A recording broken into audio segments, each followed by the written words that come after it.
Père éternel, qui est comme toi? Tu es l'unique Dieu. Ton amour est infiniment grand dans notre vie. Seigneur, merci pour ta présence glorieuse parmi nous. Et Père, tu nous as conviés pour nous montrer que, Seigneur, par le sang de Jésus, tu peux rassembler des hommes et des femmes qui appartiennent à différentes familles biologiques, Seigneur. Et nous sommes ici comme une seule famille. La paix, la joie, Seigneur. Merci de bénir le culte que tu nous as donné. Seigneur mon Dieu, merci pour la parole que tu vas nous enseigner, prêcher. Je prie de t'emparer ton serviteur. Oh Seigneur, tu sais, quand tu me regardes, de loin tu sais que je suis imparfait, un homme de péché. Mais Seigneur, ta grâce me couvre, me sanctifie.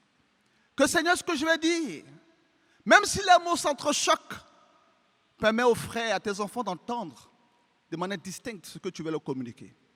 Béni soit ton Saint-Nom, au nom de Jésus. Amen. Le titre de mon message, mon âme soupire après toi. Mon âme soupire après toi. Psaume 42, versets 1 à 3. Au chef des chantres, cantique des fils de Corée. Comme une biche soupire après des courants d'eau, ainsi mon âme soupire après toi, ô Dieu.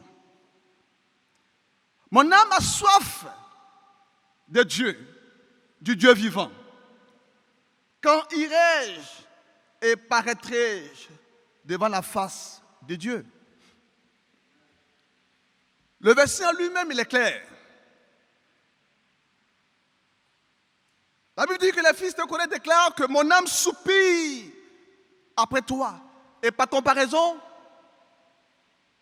la biche, pour mieux cerner le besoin de l'âme. Comme une biche soupire, tout le sens se trouve dans le verbe soupirer. C'est un désir, un fort désir. Parce que la biche a soif. Nous qui avons fait un peu la brousse, on peut imaginer comment tu peux entendre ce cri de la biche. Et parfois les chasseurs imitent pour les avoir. Et quand vous regardez National Geographic, vous pouvez voir un peu les animaux qui souffrent, qui cherchent de l'eau. Ça fait pitié. Il dit, tout de même, comme la biche soupire après l'eau, c'est comme ça que mon âme soupire après toi. Mais le verset est expliqué par le verset 3. Il dit, mon âme a soif de toi, du Dieu vivant. Le verset est en train de nous dire que Dieu, mon âme a soif de toi. Mon âme a besoin de toi. Et à travers ce verset, il révèle clairement que sans Dieu, l'âme de l'homme est affamée. Sans Dieu, l'âme est déséquilibrée. Nous avons tous une âme, n'est-ce pas, frères et sœurs? Et ton âme ne va pas soupirer après la nourriture, la ticket, mais le foutou, ou bien de l'argent. Mais ton âme soupire après Dieu. J'ai besoin de Dieu. Voici le langage de l'âme. J'ai besoin de Dieu.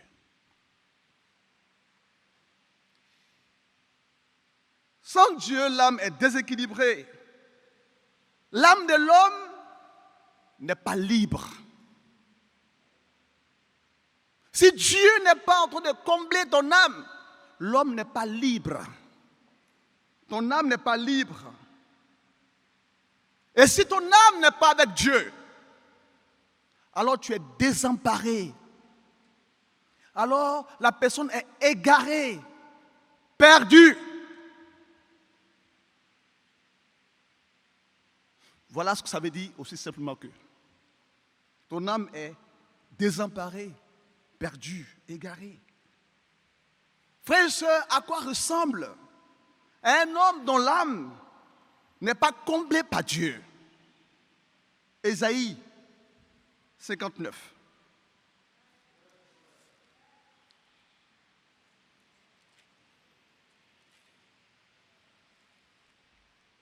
On va lire à partir du verset 8.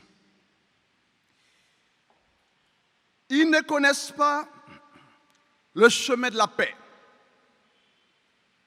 Il n'y a point de justice dans leur voie. Ils prennent des sentiers détournés. Quiconque y marche ne connaît point la paix. C'est pourquoi l'arrêt de délivrance est loin de nous. Et le salut ne nous atteint pas. Nous attendons la lumière et voici les ténèbres. La clarté et nous marchons dans l'obscurité. Nous tâtonnons comme des aveugles le long des murs. Nous tâtonnons comme ceux qui n'ont point Dieu. Nous chancelons à midi comme des nuits. Au milieu de l'abondance, nous ressemblons à des morts. Nous grondons comme des ours. Nous gémissons comme des colombes. Je m'arrête là. Ce à quoi ressemble un homme dont l'âme n'est pas comblée par Dieu. La Bible dit que même en plein midi, la personne tâtonne. Tu ne sais pas où aller. C'est un homme qui perd la raison. Il ne sait pas où s'orienter. Sa manière de raisonner est contraire à la normale. L'homme dont l'âme n'est pas comblée par Dieu. Parce que, frère et sœur, l'âme, c'est la vie. N'est-ce pas? Et l'âme, si c'est la vie, l'âme, c'est la raison.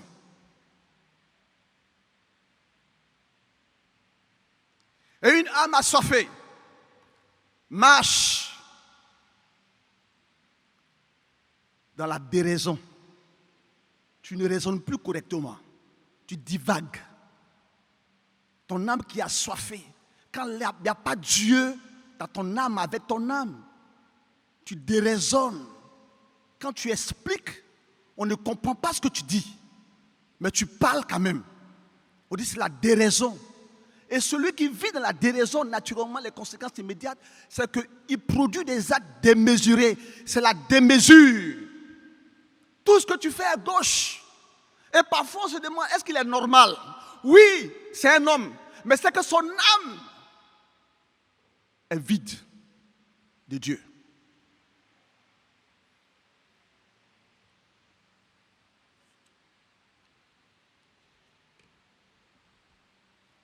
C'est important, frère, de comprendre cela.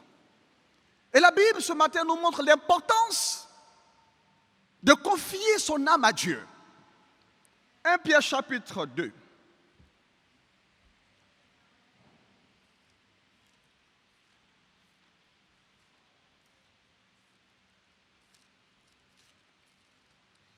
« 1 Pierre chapitre 2, le verset 25.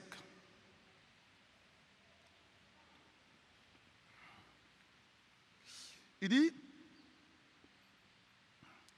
car vous étiez comme des brebis errantes, mais maintenant, vous êtes retournés vers le pasteur, le gardien de vos âmes.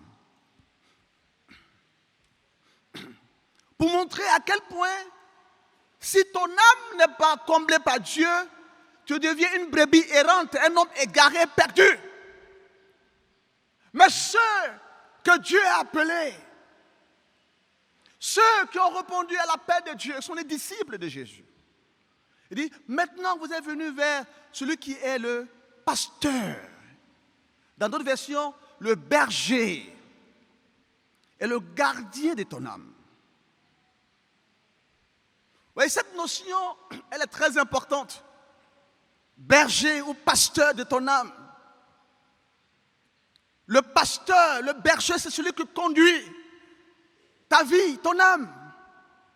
Et comme l'âme est égarée, mais quand tu viens à Jésus, il devient le pasteur, le berger. Et c'est lui qui conduit ton âme. Celui qui guide ton âme. C'est pour ça que nous ici, quand tu viens pour être baptisé, quelle est ta confession de foi? Oui, Jésus est mon Seigneur et mon Sauveur. C'est lui le berger. Donc je dis, j'accepte que Jésus soit le pasteur de mon âme. Que j'accepte que Jésus soit le berger, le Seigneur qui conduit mon âme. Voilà le sens. C'est la parole qui transforme. Parce que Jésus, c'est lui notre berger. Amen. Et il dit, vous êtes venu vers le pasteur et le gardien de vos âmes. Le gardien, le sauveur, il garde. Jésus est mon Seigneur et mon sauveur. C'est lui qui sauve, qui garde ton âme. Et personne ne peut prendre ton âme. Amen. Et c'est ça qui est important. Il garantit ton salut. C'est pour ça que mon âme soupire après toi, Seigneur. J'ai soif de toi. J'ai besoin de toi. Sans toi, je suis faible, égaré, perdu. Comme un mouton égaré qui n'a pas de propriétaire. Qui vit parce qu'il vit. Il existe simplement. Parce que ton âme, c'est ta raison. Ton âme te permet de réfléchir. Il y a des gens aujourd'hui qui s'achètent et qui disent, je regrette. Jusqu'à où voudras-tu conduire ton âme toi-même? Jusqu'à où? Frères et sœurs en Christ, cher ami invité, tu as une âme. Et laisse-moi te dire que tu as une seule âme. Et la solution pour la vie de ton âme, c'est ce que je dis ce matin.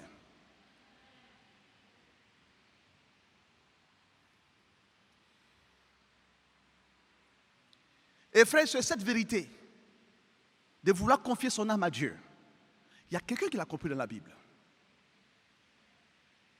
Actes chapitre 8.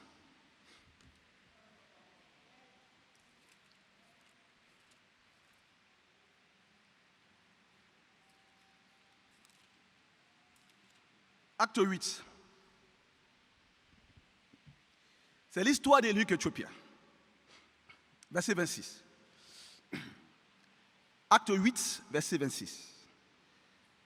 Un ange du Seigneur s'adressant à Philippe, lui dit, lève-toi, va du côté de Midi, sur le chemin qui descend de Jérusalem à Gaza, celui qui est désert.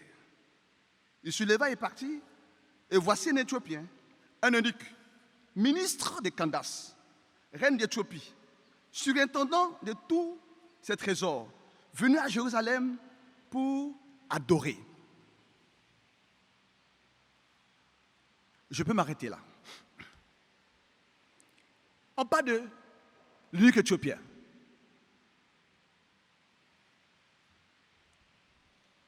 Qu'est-ce qu'on dit de lui?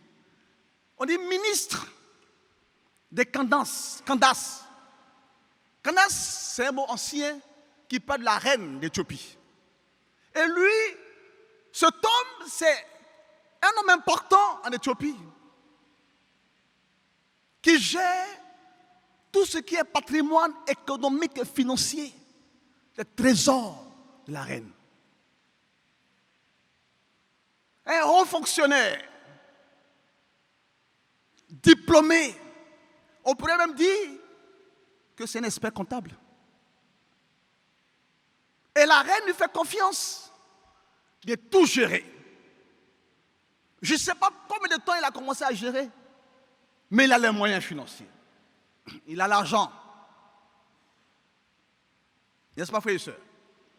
Et en si peu de mots, voilà un peu qui est l'eunuque éthiopien. Haut fonctionnaire. Mes frères et sœurs, dites-moi, de toi à moi, sur la terre des hommes, voici le genre de vie que nous voulons avoir. Nous courons par-ci, par-là. Voilà ce genre de vie que tout homme voudrait bien avoir sur cette terre. Les titres. Et quand on a les titres, ton nom de famille c'est Yves Aké, ton nom à l'état civil. Mais quand tu as un titre, monsieur vous appelez comment? Docteur Yves Aké. Parce que tout le monde veut les titres pour ajouter à son nom. Professeur Thor. Et s'il n'y a pas de malchance, le titre n'accompagne pas le prénom, le nom, tu es à la personne pour dire, mais vous m'avez appelé comment? Docteur, ah oui. Ingénieur. Tout le monde cherche aujourd'hui les titres. Mais lui, il avait tout ça.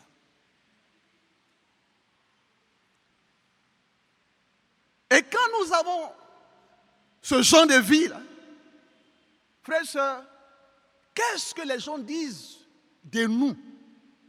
Ah, oh, il a percé. C'est pas ça? Mon frère, ça marche pour toi. Regarde comment il est devenu.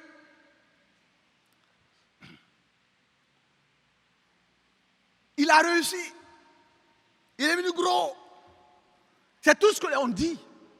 Tu vois sa voiture, tu vois sa chaussure. Voilà. Mais lui, l'eunuque éthiopien, il a eu tout ça.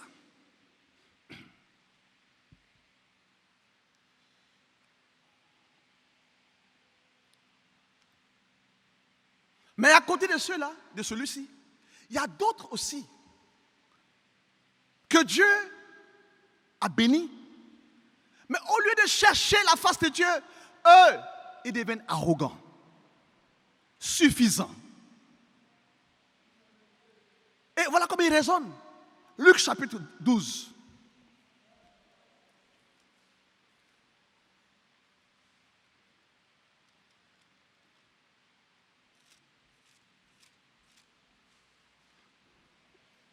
Luc 12, verset 13.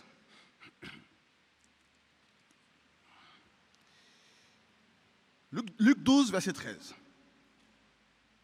Quelqu'un dit à Jésus, du milieu de la foule, Maître, dis à mon frère de partager avec moi notre héritage. Jésus lui dit, ô homme, qui m'a établi pour être votre juge, ou pour faire vos partages. Puis il leur dit, gardez-vous avec soin de toute avarice, car la vie d'un homme ne dépend pas de ses biens, fut-il dans l'abondance. Il leur dit cette parabole. La terre d'un homme riche avait beaucoup rapporté.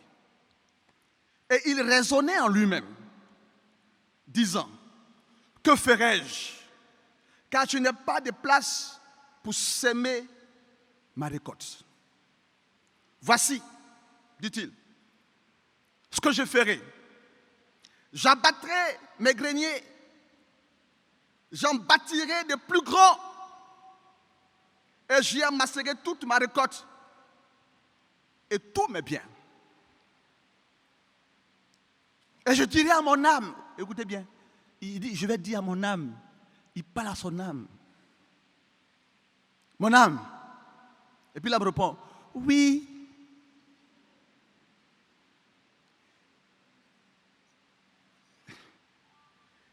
Tu as beaucoup de biens en réserve pour plusieurs années. Repose-toi, mange, bois et réjouis-toi. Mais Dieu lui dit, insensé, cette nuit même, ton âme te sera redemandée. Est-ce que tu as préparé? Pour qui cela sera-t-il? Il en est ainsi de celui qui amasse ses trésors pour lui-même et qui n'en est pas riche pour Dieu. Voilà comment il raisonne. Non, j'ai beaucoup d'argent. Je suis riche. Mais j'ai assuré mes arrière petits-enfants pour 5 générations.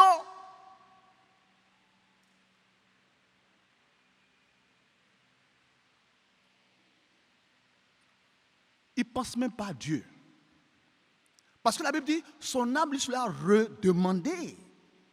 Ça veut dire que son âme lui a été donnée par Dieu pour vivre comme un être humain afin de penser à lui et de soupirer, Seigneur, j'ai besoin de toi. Mais lui, non, tout son argent, c'est pour lui-même. Et de plus en plus, on trouve ce genre de personnes dans ce monde-ci, dans les milieux religieux, partout. On les trouve politiques, on les trouve familiales. On les trouve dans ces situations. Ils ont beaucoup d'argent. Et ça rend arrogant, orgueilleux. Ils pensent, l'enfant n'est pas encore né. Mais quand tu vas mettre ton enfant au monde dans 15 ans, voyez son héritage. Et là, comme il raisonne. Il dit à son âme, mon âme. Et puis l'âme répond, oui, c'est vrai, on a beaucoup travaillé, on a mangé beaucoup. Mangeons notre. J'ai dit ce que beaucoup ne peuvent pas dire. Pourquoi je le dis?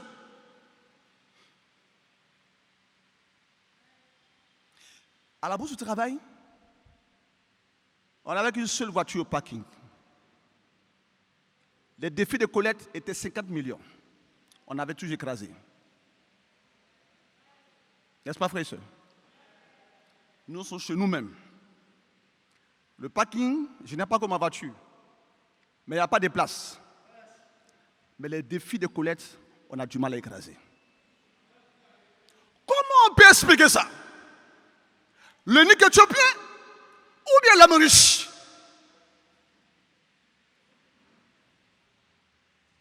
Une voiture au parking, location des salles, collecte spéciale au pouf. Plusieurs voitures au parking, maison pour vous-même, salle location, collecte spéciale. Bon, dites-moi, comment on explique? J'appelle le peuple de Dieu à la repentance. Amen, peuple de Dieu. Est-ce qu'on est prêt à se repentir ce matin? À la fin du message, je vais demander un tronc vide. Mettre ici.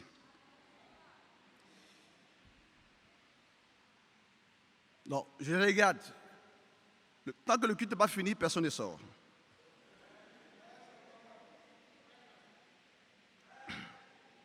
Mais l'unique éthiopien, ce haut fonctionnaire, il a compris que ses diplômes ne pourront pas combler ses besoins, les besoins de son âme.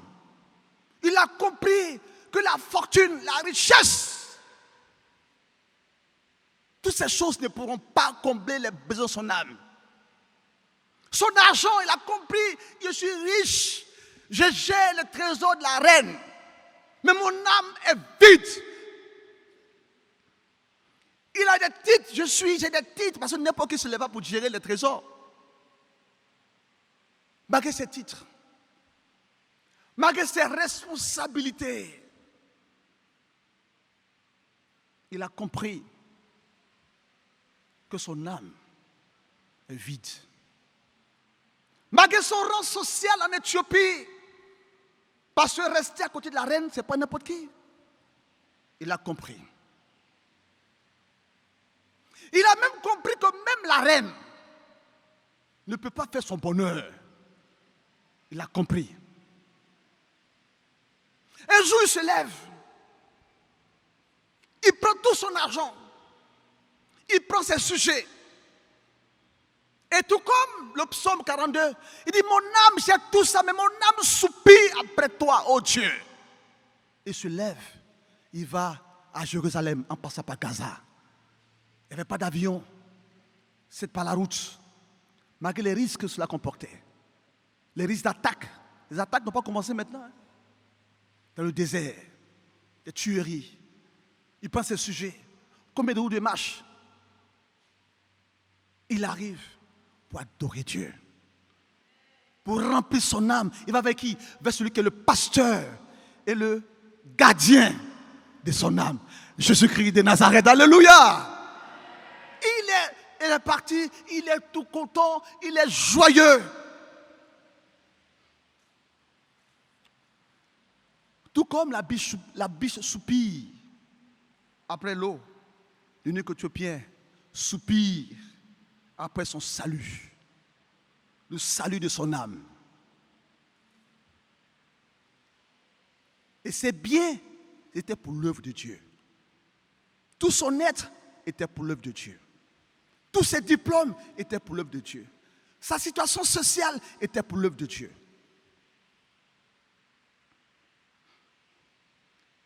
Mais ce qui est intéressant, c'est que quand il revenait, Dieu a vu son cœur. Et c'est l'eunuque, c'est Philippe qui va le voir et qui étudie avec lui. Mais il pouvait encore, parce que vous savez, la prospérité donne un air, bien même si tu veux être humble, mais la prospérité, ça te propulse un peu là. Mais il voit une eau dans le désert, ce n'est pas une eau pure, ce n'est pas awa, ce n'est pas une eau sale. Mais l'eunuque éthiopien accepte. Il dit, mais voici de l'eau. Moi, je vais te baptiser, pourquoi pas? Quelle humilité. Il n'a pas vu la qualité de l'eau, tout ceci. Je vais te baptiser. Descends-moi. Il s'est dépouillé. Son âme soupirait. Il dit, après son baptême, cet homme a dit, je suis maintenant comblé. J'ai obtenu ce que je devais obtenir. Amen, peuple de Dieu. Question. Après quoi ton âme soupire ce matin? Après quoi? Quelle est ta priorité? Frères et sœurs, vous savez, un homme naît, il a un bébé, on le lave, il grandit, 50 ans, 60 ans, 80 ans, et puis on est à côté de lui. On peut cohabiter avec lui, n'est-ce pas, frères et sœurs? Mais quand il meurt, qu'est-ce qu'il quitte? Son âme, n'est-ce pas? Mais quand son âme le quitte, que le corps n'est pas traité, il a comme les jours pour sentir. 3 jours, il commence à sentir. On ne peut plus rester à côté de lui. Mais tout le temps, en 3 jours, il sent. Mais tous ces 80 ans, qu'est-ce qui a fait la différence dans son corps? C'est son âme qui le maintenait en vie. Si ton âme n'est pas, tu n'as pas pris sur ton âme, tu n'es pas un homme. C'est pour ça que Lazare, Jésus m'a dit, il sent déjà. Il sent déjà. Mais nous, je ne sens pas. Mais 3 jours sans âme, tu commences à sentir. Vrai ou faux? Donc ton âme que tu négliges tant est importante. Fais tout pour que ton âme soit confiée à Dieu. Peut-être que ce matin, c'est la première fois que tu viens à l'église ici. Peut-être que tu es en train d'étudier la Bible. Voici l'appel que ton âme cherche la face de Dieu.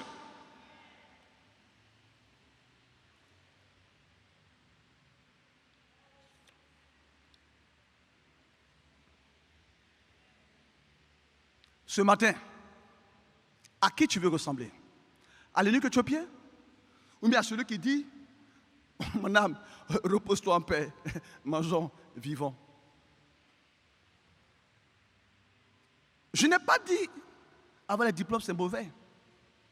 Je n'ai pas dit que l'église n'est pas formidable. Les défis sont relevés au niveau de la collecte, c'est incroyable. Mais il y a des choses que je n'ai pas à comprendre. Frères et sœurs, tout comme la Bible dit, mon âme soupire après l'eau du ciel, l'eau du ruisseau, l'eau. Mon âme soupire après toi, ô Dieu. Ce matin, à toi de décider. À quoi ton âme, après qui ton âme soupire? Qu'est-ce qui occupe ton âme? Amen, peuple de Dieu. Vous êtes avec moi ce matin? Que Dieu vous bénisse. Le message est fini.